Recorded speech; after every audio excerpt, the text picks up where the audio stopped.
Miliano Jonathans mengaku telah dihubungi oleh Shin Tae-yong. Miliano Jonathans yang selalu disebut menjadi naturalisasi timnas Indonesia saat ini, dia telah mengaku bahwa sudah menjalin komunikasi baik dengan pelatih timnas Indonesia Shin Tae-yong. Miliano Jonathans dapat masuk naturalisasi karena dia sendiri memiliki garis keturunan dari Depok, Jawa Barat. Miliano Jonathans sendiri tengah bertanding bersama Vitesse Arnhem di Eerste Divisie atau kasta kedua Liga Belanda. Miliano Jonathans setelah ditanyakan apakah pernah dihubungi oleh Shin Tae-yong, dengan santainya dia menjawab, "Ya, kami masih berkomunikasi," jawabnya dinukil dari ESPN Belanda. Miliano Jonathans sendiri mengaku masih membuka peluang untuk membela timnas Indonesia. Diketahui Miliano juga pernah dipromosikan ke tim utama sejak tahun 2022, akan tetapi karena usianya yang masih muda dia lebih turun di Liga Belanda U21. Pemilik 19 caps di Eredivisie ini bertemu staf ahli Kemenpora, calon pemain naturalisasi baru timnas Indonesia. Timnas Indonesia mendapat kabar gembira jelang mengikuti putaran ketiga kualifikasi Piala Dunia 2026 zona Asia. Winger Vitesse Arnhem keturunan Indonesia, Miliano Jonathans bertemu dengan staf ahli Kemenpora, Hamdan Hamedan. Hal ini diketahui dari unggahan Hamdan Hamedan di akun Instagram pribadinya.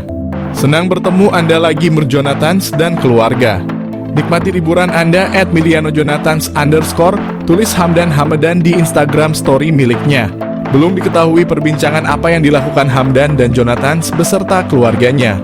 Jika Jonathans masuk program naturalisasi, kekuatan timnas Indonesia akan semakin bertambah. Pemain berdarah Maluku ini bisa bermain di beberapa posisi seperti sayap kanan, kiri, gelandang tengah, gelandang serang, dan penyerang. Meski perolehan gol dan asisnya tidak banyak, Jonathans memiliki pengalaman cukup mumpuni bermain di Eredivisie. Meski usianya baru 20 tahun, Jonathans telah bermain sebanyak 19 kali di Eredivisie untuk Vitesse Arnhem. Apabila PSSI serius untuk menaturalisasi Jonathans, lini depan skuad Garuda akan semakin mengerikan. Dia bisa berkolaborasi dengan Ragnar Oratmangoen dan Rafael Struijk di lini depan timnas Indonesia untuk putaran ketiga nanti. Miliano Jonathans target naturalisasi timnas Indonesia. Suntikan tenaga tengah atau sayap. Timnas Indonesia telah bertekad lolos ke putaran keempat kualifikasi Piala 2026.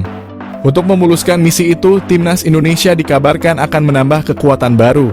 Salah satu yang merupakan pemain santer yang telah diberitakan akan segera di WNI-kan demi timnas Indonesia adalah Miliano Jonathans, yang merupakan penyerang Vitesse Arnhem yang bermain pada kasta kedua Belanda.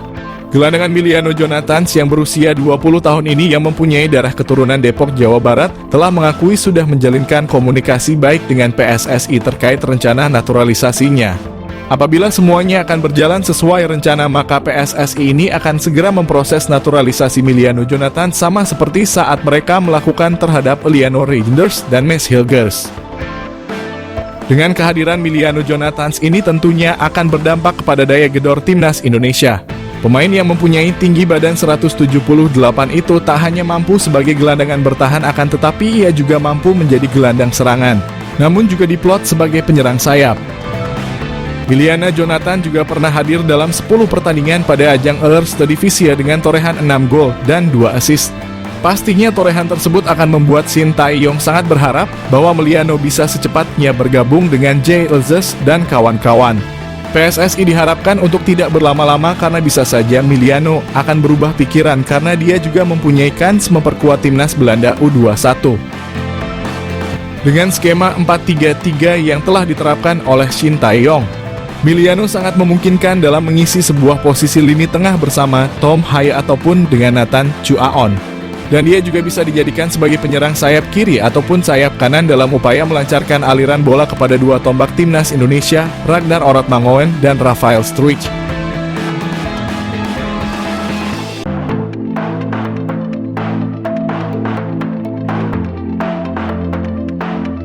Gerak cepat yang terus dilakukan PSSI seakan memberi gambaran terkini soal nama-nama yang tengah digodok sebagai calon pemain naturalisasi timnas Indonesia.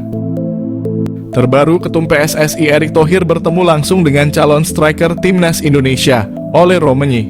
Pertemuan ini menandakan dimulainya proses naturalisasi pemain FC Utrecht bersama timnas Indonesia. Memang gembar-gembor kabar naturalisasi Olero bukanlah barang baru. Pemain keturunan Medan ini telah dikaitkan dengan timnas Indonesia sejak awal menempuh karier di FC Utrecht. Namun kala itu Olero masih ingin fokus kepada karier klub. Walhasil setelah penantian panjang keputusannya, Olero tampak bulat untuk memperkuat negara leluhur. Olero sendiri telah tampak ke Indonesia sejak pertandingan kandang timnas Indonesia melawan Jepang di SUGBK.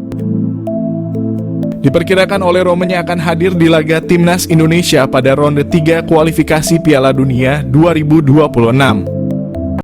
Olero sendiri datang dengan segudang pengalamannya dari kompetisi Eredivisie. Selain itu, kepastian Olero juga menggenapkan nama calon naturalisasi sebelumnya.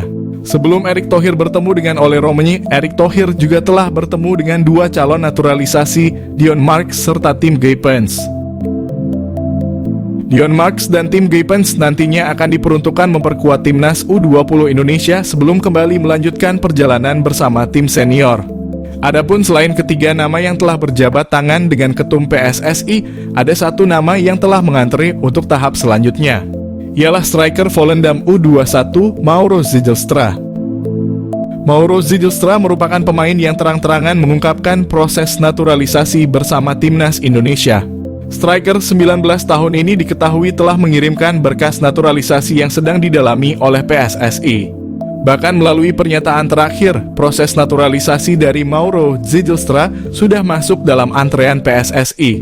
Kabar tersebut diketahui melalui perkataan Mauro Zijlstra yang disampaikan oleh Yusa Nugraha dalam konten channel YouTube-nya. Yusa Nugraha yang menghubungi langsung Mauro lewat pesan Instagram menuturkan bahwa Mauro masih perlu menunggu sejenak. Pasalnya PSSI fokus untuk merampungkan gerbong naturalisasi Tim Geipens dan Dion Marks yang bakal melakoni turnamen Piala Asia U20 2025. Mauro Zijlstra sendiri merupakan calon pemain naturalisasi yang cukup menjanjikan untuk timnas Indonesia. Proses naturalisasi timnas Indonesia. PSSI mengonfirmasi penerimaan data Mauro Zijlstra. Lantas bagaimana dengan Kevin Dix? PSSI mengakui telah menerima data dari striker FC Volendam U21 Mauro Zijlstra. Namun PSSI masih mempelajari dan belum akan menaturalisasi.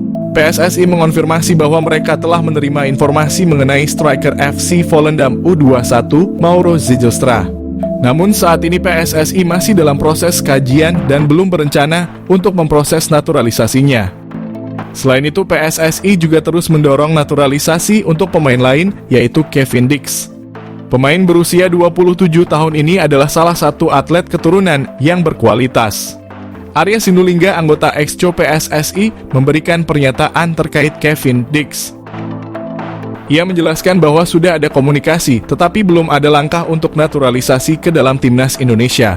Kevin Dix merupakan salah satu pemain keturunan yang memiliki prestasi gemilang.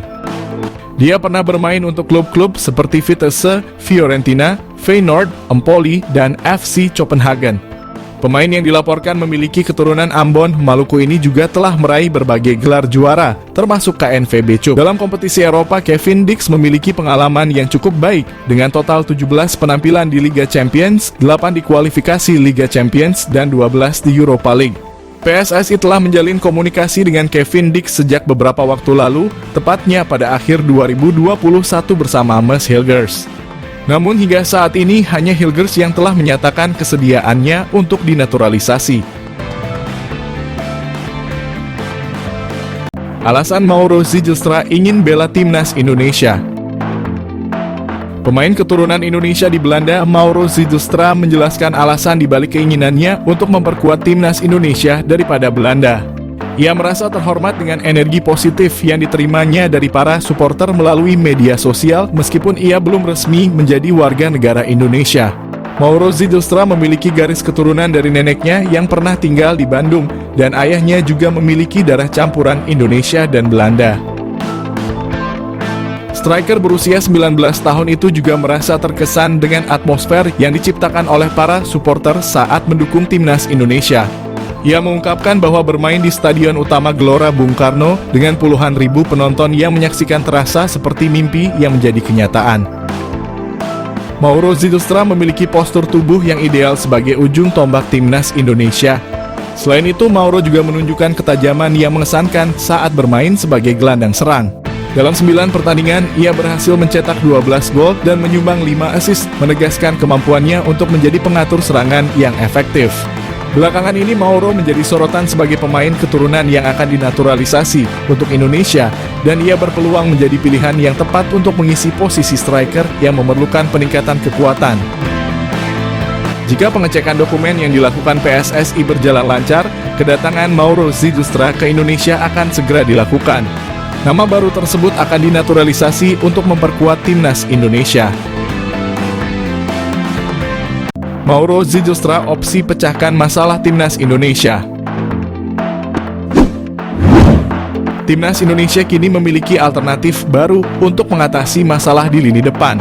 Mauro Zijlstra merupakan pemain diaspora Indonesia yang kini berlaga di Belanda bersama Volendam U21. Teranyar, Mauro Zijlstra mengaku tengah mengurus proses naturalisasi bersama PSSI. Meski belum diketahui kapan bisa rampung, dia mengisyaratkan siap membela timnas Indonesia. Dengan kualitas dan statistik yang menjanjikan, Mauro bisa membantu memecahkan 2 masalah utama timnas Indonesia. Masalah finishing cetak gol. Mauro Zijlstra dengan postur tubuh yang ideal sangat layak diandalkan sebagai striker utama. Dengan postur jangkung, kemampuan dribble yang baik, tembakan akurat, dan keahlian mencari posisi, Mauro akan menjadi ancaman serius bagi pertahanan lawan. Masalah mental lini depan. Selain kemampuan teknis, Mauro juga memiliki mental yang kuat dan berani mengambil risiko. Keberanian ini terlihat dari keputusan kariernya seperti meninggalkan NEC Nijmegen untuk bergabung dengan Volendam demi peluang debut di tim senior.